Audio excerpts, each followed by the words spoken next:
నాకు నొప్పి వస్తుంది, కాళ్ళు వస్తుంది, తలనొప్పి వస్తుంది. బలము రండిస్తే రంచి పంపిస్తే సూచి నామ చెప్పొచ్చు కదా. చెప్తా. ఓం నమః శివాయ.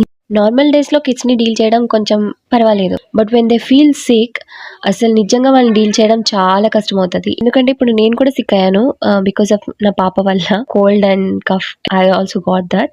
మనల్ని మనం ట్రీట్ చేసుకోవడం అండ్ వాళ్ళని ట్రీట్ చేయడం, ఇట్స్ రియలీ వెరీ టఫెస్ట్. నాకు సిగ్గుపడుతున్నా నేను.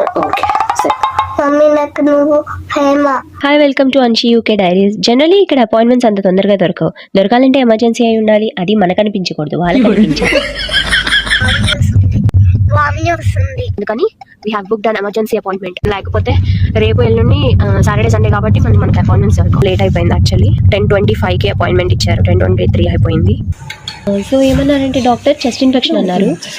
బాగా కోల్డ్ అండ్ కఫ్ ఉండడం వల్ల చెస్ట్ ఇన్ఫెక్షన్ అయిందంట. అంటే ఐ మీన్ లైక్ ఇక్కడ వింటర్లో కిడ్స్లో చాలా కామన్గా వచ్చేది. ఐ మీన్ స్కూల్స్కి అలా వెళ్తూ ఉంటారు కదా, సో బికాస్ ఆఫ్ పొద్దున్నే ఇంత మంచులో ఇంత చలిలో వెళ్తారు కదా, అట్లా జరుగుతుందంట. అండ్ ఇక్కడ మెడికేషన్స్ అనేవి డాక్టర్ ప్రిస్క్రైబ్ చేసిన మెడికేషన్స్ మనకి ఇక్కడ దగ్గరలో ఉండే ఫార్మసీకి పంపిస్తారు. సో మనం వెళ్ళి అవి కలెక్ట్ చేసుకోవాలి. అవి ఫ్రీ ఉంటాయి. అదర్ దెన్ దట్ మనం ఏదైనా వేరే మెడికేషన్స్ ఏమైనా తీసుకోవాలి అని అనుకుంటే we have to pay for that. పిపో మెడిసిన్ 1 yearకి ఇయర్ ఇన్ఫెక్షన్ అన్నారు, తర్వాత థ్రోట్ ఇన్ఫెక్షన్ అన్నారు. మా మమ్మీకి ఈ ఇన్ఫెక్షన్లు ఏమో కానీ ఫోన్ చేసి మా మమ్మీ వాళ్ళకి చెప్తే వాళ్ళు ఎక్కువ కంగారు పడిపోయి నన్ను ఎక్కువ కంగారు పెట్టేస్తారు అన్నమాట. అదేంటి ఆ ఇన్ఫెక్షన్ అన్ని ఎందుకు వస్తాయి అని.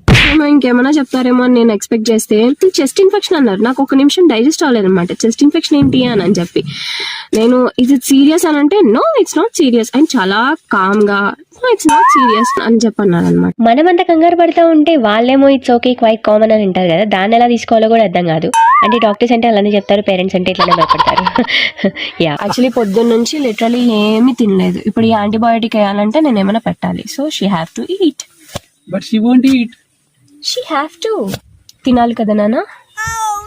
యాంటీబయాటిక్ వేసుకోవాలి. Year infection and now chest infection, so many infections, viral infections. So ఇలా మొత్తం మిక్స్ చేసేసి వాళ్ళే ఇస్తారు. మా పాప మందులు వేసుకోవాలంటే ఎంత ఇష్టపడిద్దో. అందరు పిల్లలు ఏడుస్తారు తాగుతారు, కానీ అమ్మ మాత్రం